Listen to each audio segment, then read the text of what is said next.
tejto dedine? Áno, veľmi. Aha, dobre. Páči.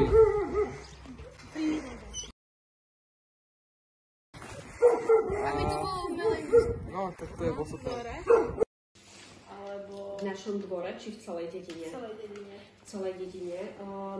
A možno futbalové ihrisko by sa zišlo. Aha, také menšie, či? Také menšie. Dobre, dobre.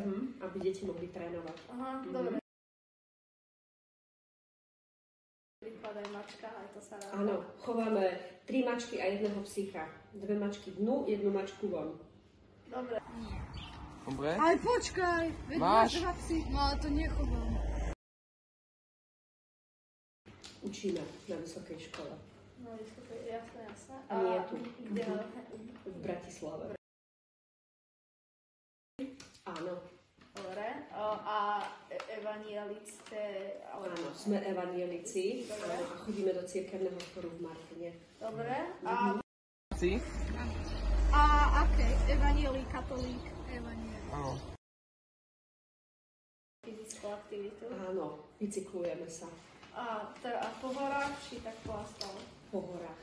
Viac po horách ako po asfalte. Ale ďakujem.